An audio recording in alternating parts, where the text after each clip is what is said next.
سب سے عجیب اتفاق جو مشرق وسطیٰ میں رونما ہونے جا رہا ہے وہ چین ہے. چین ایک نیا معجزہ مشرق وسطیٰ میں دکھانے جا رہا ہے، اور میں سمجھتا ہوں کہ شاید تاریخ چین میں بھی اور تاریخ مشرق وسطیٰ میں اتنا بڑا کارنامہ سفارتی دنیا نہیں دکھا سکے گی. اگر یہ کام ہو جائے یا ہونے جا رہا ہے، جیسے علامتیں لگ رہی ہیں کہ ہو جائے گا، اور وہ یہ ہے کہ چین نے پہلی دفعہ کھل کے فلسطین ریاست کی حمایت کا اعلان کیا ہے.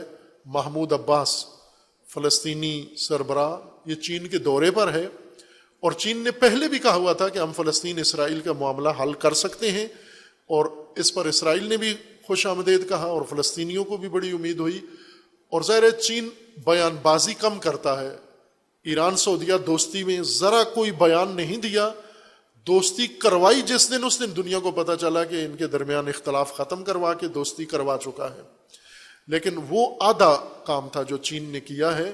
آدھا کام یہ ہے کہ چونکہ جب تک اسرائیل فلسطین مسئلہ حل نہیں ہوتا مشرق وسطیٰ میں امن نہیں ہوگا، اور چین کو پرامن مشرق وسطیٰ چاہیے اپنے مقاصد کے لیے، اپنی تجارت کے لیے، اپنے اس سپر پاور بننے کے لیے. اور مشرق وسطیٰ کو بھی چین کا تعاون چاہیے.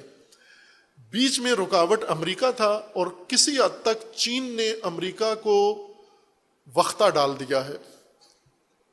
یہ پنجابی اصطلاح ہے، وقتہ ڈال دینا، یعنی مصیبت ڈال دی ہے. امریکہ اس وقت اقتصادی طور پر پاکستان جیسی صورتحال سے دوچار ہے، یعنی ڈیفالٹ ہونے والا ہے. امریکہ کا بھی یہی مسئلہ ہے. آمدن جتنی ہے اس سے کہیں زیادہ خرچے ہیں، خسارے والا بجٹ ہے ان کا. امریکہ کی آمدن کم ہے اور خرچے زیادہ ہیں. یہ بیلنس نہیں کر پا رہے. کتنے بینک ان کے ڈیفالٹ ہو چکے ہیں، بنیادی بینک. اور اب یہ روزانہ بیان دے رہے ہیں کہ قرضے لیے جائیں. امریکہ قرض لے کے اپنی اقتصاد بچائے، یہ سپر طاقت. اور اس کے پیچھے چین ہے. اصل جو اقتصادی مفلوج کیا ہے، یہ جو فالج ہوا ہے امریکہ کو اقتصادی طور پر، اس کا ذمہ دار چین ہے پیچھے. چین نے اپنی حکمت عملی سے ایسا عالمی نظام بنایا ہے کہ اب امریکہ اس طرح سے چین کا مقابلہ کرنے کے قابل نہیں ہے. اور کل امریکی ایک اہلکار کا بیان تھا کہ امریکہ نے جتنی پابندیاں لگائی ہیں، امریکیوں کو مشتعل کیا گیا ہے، اور امریکہ دھڑا دھڑ ملکوں پہ پابندیاں، کمپنیوں پہ پابندیاں، اور اداروں پہ پابندیاں، افراد پہ پابندیاں. اس وقت ہزاروں لوگوں اور ہزاروں کمپنیوں پر امریکہ نے پابندیاں لگا دی ہیں. کل اس امریکی اہلکار، نام مجھے بھول گیا ہے، خبروں میں تھا اس کا نام، اس نے کہا ہے کہ یہ پابندیاں حماقت تھی. اسی سے یہ پابندیاں لگا کے ہم نے سمجھا ان کو نقصان پہنچایا ہے، اپنا نقصان کر بیٹھے ہیں. یہ روس کے اوپر پابندیاں اور روس کے ساتھ لین دین کرنے والوں پر پابندیاں، ایران پر پابندیاں، ایران کے ساتھ لین دین کرنے والوں پر پابندیاں، چین پر پابندیاں، چین کے ساتھ لین دین کرنے والوں پر پابندیاں. اس نے امریکی اقتصاد کا بٹھا بٹھا دیا ہے. چین نے ایک طرف سے اس کی گردن پہ ہاتھ رکھا ہے، دوسری طرف سے جو بہت بڑا ایشو ہے دنیا میں وہ فلسطین اسرائیل والا مسئلہ. اس نے اعتماد کے ساتھ یہ کہا ہے کہ ہم اس مسئلے کو حل کر رہے ہیں. اور محمود عباس کا چین میں جانا اور چین کا کھل کر یہ کہنا کہ ہم فلسطینی ریاست کے قیام کی حمایت کرتے ہیں، فلسطینی ریاست قائم ہونی چاہیے. ظاہر ہے چین ایسے بیان نہیں کرتا، بڑکے نہیں مارتا. وہ پہلے میدان بناتا ہے، گراؤنڈ بناتا ہے، تسلیم کرواتا ہے، پھر آ کے جتنا ضروری ہوتا ہے اتنا اعلان کرتا ہے. یعنی یہ اعلان بغیر اسرائیل کے سمجھوتے کے، بغیر دوسرے ملوث طاقتوں کے بغیر نہیں ہو سکتا. اور اس وقت مشرق وسطیٰ میں جو فیصلہ کن دو طاقتیں ہیں وہ سعودی عرب اور ایران ہیں. فلسطین کے مسئلے میں بھی ظاہر ہے ایران، یہ مسئلہ پہلے ہی فلسطین کا ختم ہو جانا ہوتا اگر ایران نہ ہوتا.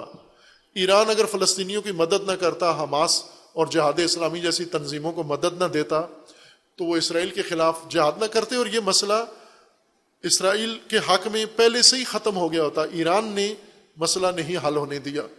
اب چین چونکہ ان دو کو پہلے اعتماد میں لے چکا ہے، اسرائیل فلسطین کو ابھی اعتماد میں لے رہا ہے، اور بہت جلدی، یعنی چینی مزاج سے یہ لگتا ہے کہ بہت جلدی یہ معجزہ دکھانے والا ہے کہ وہ اسرائیل کے اندر ایک جو سرزمین فلسطین کی ہے، فلسطین ملک بن جائے گا، اسرائیل الگ ملک بن جائے گا، اور اس پر سارے راضی بھی ہو جائیں گے، اور اس پر چین ان کو منوا بھی لے گا. اور اگر نہیں مانا تو امریکہ نہیں مانے گا، لیکن امریکہ اس پوزیشن میں نہیں ہے کہ اس تجویز کو نہ مان سکے، چونکہ نہ ماننے سے اس کا اور نقصان ہوگا. اور یہ چین کا کہیں کہ ایک مہارت ہے، اس کی فراست ہے کہ چین نے سفارتی محاذ پر بھی، اقتصادی محاذ پر بھی گھیر لیا ہے. اور عالمی اعداد و شمار کے مطابق پوری دنیا کی اقتصاد کمزور ہو رہی ہے. یورپ بالکل کمزور ترین حالت میں ہے، جرمنی بدترین حالات میں جرمنی گزر رہا ہے، اور فرانس. سویڈن میں کل میں ایک بڑی مضحکہ خیز خبر پڑھی کہ سویڈن کے مہنگائی بڑھ گئی ہے، پاکستان کی طرح وہاں بھی مہنگائی بہت شدید ہو گئی. سویڈن نے اس مہنگائی کا ذمہ دار ایک امریکی ڈانسر عورت کو قرار دیا ہے کہ یہ عورت آئی ہے، اس نے آ کے سویڈن میں ڈانس کیا ہے جس وجہ سے ملک میں مہنگائی بڑھ گئی ہے. ایک ڈانسر اگر ملکی اقتصاد کو اتنا اوپر نیچے کر سکتی ہے تو پھر تو واویلا ہے ان ملکوں کا جو ایک ڈانسر کے ڈانس سے اقتصادی توازن ان کا درہم برہم ہو جاتا ہے. ڈانسر اگر ان کو اتنا نقصان پہنچا سکتی ہے تو چین اگر میدان میں آ جائے، روس میدان میں آ جائے، یا مغرب کے مخالفین اگر میدان میں آ جائے، وہ کیا ان کا اشر کریں گے؟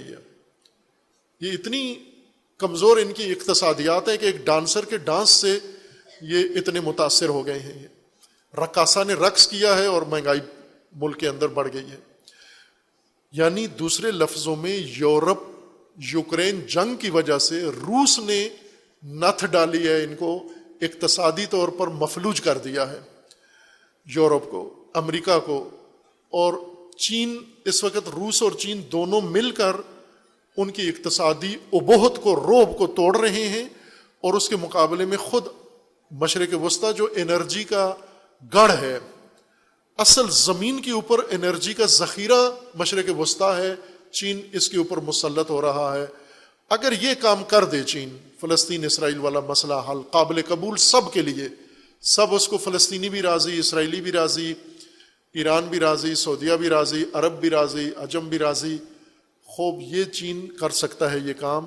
اور ابھی جو چین کے صدر کا بیان آیا ہے کہ فلسطینی ریاست کی ہم حمایت کرتے ہیں، یہ اس بات کی علامت ہے کہ چین اس مسئلے کے رائے حل کے بہت قریب پہنچ گیا ہے. اب آگے دیکھیں، چین کا ایک اپنا طریقہ کار ہے، زیادہ بیان بازی نہیں کرتے، بولتے نہیں ہیں، میڈیا کو انوالو نہیں کرتے، جمہوریت نہیں ہے ان کے ہاں، اس لیے کنٹرول کے ساتھ ہر چیز ان کی آگے بڑھتی ہے.